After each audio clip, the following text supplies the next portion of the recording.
Deux bonnes nouvelles pour le Real Madrid. Carlo Ancelotti, entraîneur du Real Madrid. Le début de saison du Real Madrid en Liga n'a pas été de tout repos. Sur les 4 rencontres de cette saison, les Madrilènes ont déjà concédé 2 matchs nuls, à Majorque, 1-1, et à Las Palmas, 1-1, et Carlo Ancelotti a perdu plusieurs de ses cadres. Jude Bellingham, Eduardo Camavinga et Aurélien Tchouaméni sont blessés, tandis que Ferland Mendy a écopé d'un carton rouge lors de la première journée, avant d'ensuite se blesser aussi. Appelés en équipe de France, Tchouaméni et Mendy ont déclaré forfait pour ce rassemblement. De quoi laisser envisager le pire pour Ancelotti. Finalement, le technicien italien a reçu de bonnes nouvelles concernant ces 2 joueurs français. D'après AS, l'ancien milieu de Bordeaux et l'ex-latéral gauche de Lyon seront prêts pour le déplacement du Real sur la pelouse de la Real Sociedad, le 14 septembre, après la trêve internationale. Un match important pour les merengues, qui sont déjà à 4 points du leader, le FC Barcelone. Kylian Mbappé, changement de poste confirmé. ICONSPORT-233 495-00231. Le capitaine de l'équipe de France va devoir s'adapter à un nouveau rôle sur le terrain. Le choix de son numéro au Real Madrid était un présage de ce nouveau chapitre dans sa carrière. Kylian Mbappé n'a pas uniquement changé de club cet été, il a également changé de poste. Déjà utilisé la saison passée dans un rôle d'avant-centre par Luis Enrique au Paris Saint-Germain, le prodige de Bondy semble condamné à s'adapter à ce nouveau rôle. Avec son numéro 9 dans le dos, Mbappé doit désormais apporter une plus-value dans le jeu dos au but, les remises et le travail sans ballon requis pour ce poste. Ses premiers matchs au Real ont confirmé une grosse marge de progression à ce poste. En bleu aussi, Mbappé change de poste. Plus surprenant, Kylian Mbappé a également vu son rôle tactique évoluer en équipe de France puisqu'il a été réaxé par Didier Deschamps durant l'Euro 2024. Et ce ne fut pas une grande réussite, mais le sélectionneur estime que son capitaine a les atouts pour briller à ce poste. Il était déjà dans cette position-là à l'Euro. Olivier Giroud, avec tout ce qu'il a pu faire de bien et de moins bien, a expliqué Didier Deschamps. Marcus Thuram n'était pas au mieux durant cet Euro, même s'il a fait des choses avec son club, il y a des étapes à franchir. Kolo Muani, s'il n'est pas titulaire avec son club, le PSG, fait des choses bien avec nous. Je considère que dans cette position axiale, avec ces 3 joueurs-là, Mbappé, Thuram, Kolo Muani, qui ont des profils différents, on a de la matière. Évidemment Kylian a de l'avance avec son vécu. Mais avec Marcus et Randall, on a ce qui se fait de mieux pour nous, au poste de numéro 9, a conclu Didier Deschamps. Carvajal, si je quitte le Real, je ne jouerai pas en Europe. Dani Carvajal fait le point sur la situation du Real Madrid et de la Rora dans une interview accordée aux médias anglais The Athletic. Il revient d'abord sur le début de saison du Real. Il y a eu un changement important après le départ de Toni Kroos, Nacho et Joselu. Avec l'arrivée de Kylian, l'entraîneur doit s'adapter à tous les grands joueurs que nous avons.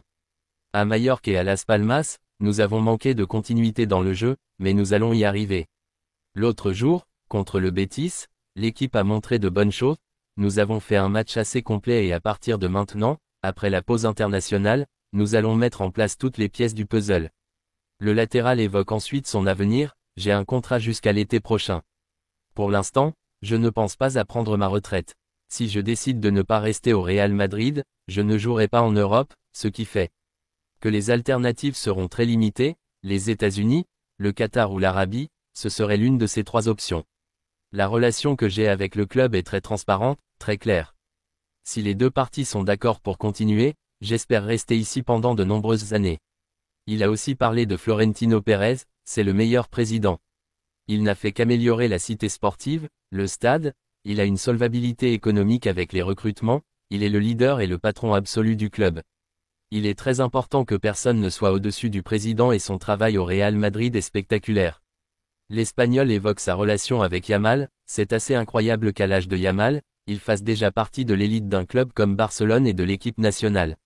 Il s'est très bien adapté au groupe. C'est encore un enfant, il faut garder les pieds sur terre, mais c'est un grand garçon. Il parle également de son accrochage avec Musiala, c'était plus un même qu'autre chose. Je n'ai jamais essayé de blesser Jamal, j'essayais de couper la contre-attaque. Il a fait une très bonne touche de balle, il m'est passé devant et à la fin, j'ai essayé de l'attraper. Je l'ai attrapé par le col, mais j'aurais pu le faire à autre endroit.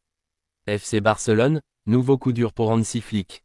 Hansi Flick, depuis le début de saison, Hansi Flick se bat contre vent et marée.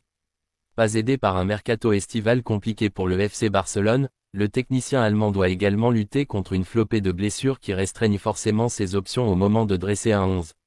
Malgré tout, l'ancien entraîneur du Bayern Munich réalise un début de saison parfaite avec 4 victoires en 4 matchs de championnat. Pour autant, le coach allemand va faire face à un nouveau coup dur ce mardi. En effet, convoqué avec les espoirs de l'Espagne, Fermín López se serait blessé selon plusieurs sources espagnoles. Toujours d'après ces médias ibériques, le joueur est touché musculairement et va être absent pour 3 à 4 semaines. Un terrible coup dur pour Hansi Flick tant le milieu polyvalent de 21 ans peut être utile avec les Blaugrana. Le Real Madrid tient le remplaçant de Toni Kroos. Kroos, il est indéniable que Toni Kroos, retraité, manque cruellement au Real Madrid cette saison. La nouvelle saison ne fait que commencer. Mais l'absence de Toni Kroos est grandement constatée au sein de l'entrejeu du Real Madrid, qui déplore d'ailleurs les blessures de Jude Bellingham, Eduardo Camavinga ou encore de Dani Ceballos récemment. Pour remplacer l'Allemand, les champions d'Espagne viennent de cibler un grand milieu de terrain pour l'été prochain. Des recrues attendues à Madrid l'été 2025. Champion d'Europe et de l'Espagne, le Real Madrid n'a fait signer que 2 recrues cet été.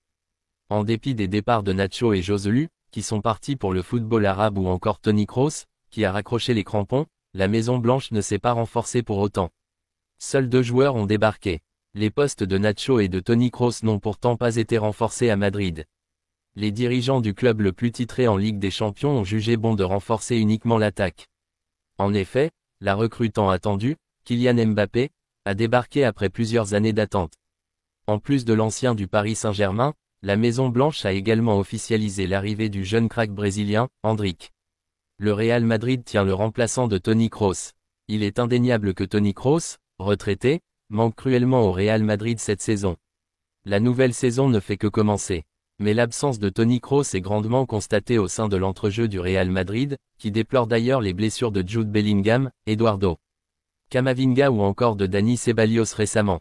Pour remplacer l'Allemand, les champions d'Espagne viennent de cibler un grand milieu de terrain pour l'été prochain. Des recrues attendues à Madrid l'été 2025. Champion d'Europe et de l'Espagne, le Real Madrid n'a fait signer que 2 recrues cet été. En dépit des départs de Nacho et Joselu, qui sont partis pour le football arabe ou encore Toni Kroos, qui a raccroché les crampons, la Maison Blanche ne s'est pas renforcée pour autant. Seuls 2 joueurs ont débarqué. Les postes de Nacho et de Toni Kroos n'ont pourtant pas été renforcés à Madrid. Les dirigeants du club le plus titré en Ligue des Champions ont jugé bon de renforcer uniquement l'attaque.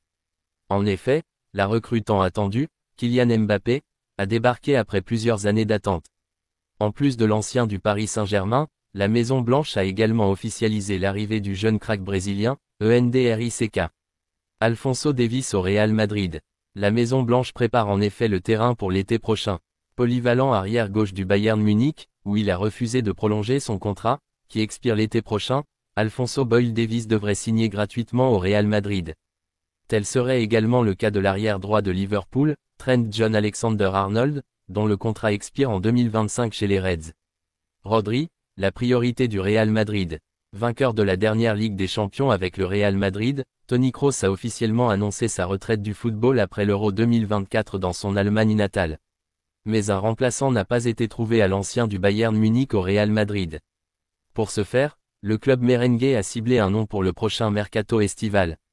Selon les informations de AS, le Real Madrid a coché le nom du milieu de terrain espagnol de Manchester City, Rodri, pour l'été prochain. Le club champion d'Espagne veut attendre 2025 où le joueur sera à 2 ans de la fin de son contrat, 2027, à Manchester City. Le média indique que le joueur est uniquement intéressé par le Real Madrid, seule équipe pour laquelle il est prêt à quitter les Sky Blues. Rodri Manchester City 2023 à 24 Getty. Mais l'opération coûtera une fortune pour la Maison Blanche si elle veut faire signer le meilleur joueur du dernier championnat d'Europe. Évalué à 130 millions d'euros sur le site spécialisé Transfermarkt, Rodri devrait coûter autour de ces chiffres. Barça, Dani Olmo n'est pas impressionné par Lamine Yamal. Lamine Yamal et Dani Olmo avec le FC Barcelone. Depuis plusieurs mois maintenant, Lamine Yamal éclabousse la planète foot par son talent balle au pied avec le FC Barcelone et l'Espagne. Pourtant, certains ne sont même plus étonnés par ce que réalise le meilleur espoir et meilleur passeur du dernier Euro. À l'image de Dani Olmo, coéquipier de Yamal en sélection et désormais en club, le milieu offensif a été interviewé par la Cadena SER sur son jeune partenaire. Il estime que ce qu'il fait n'est plus surprenant. Ce n'est pas si surprenant à présent. Toute l'Europe a vu ce que Lamine Yamal a fait durant le dernier championnat d'Europe des Nations. C'est un plaisir de partager un club avec lui. On se comprend très bien sur le terrain, a expliqué l'ancien joueur du RB Leipzig, dont les propos ont été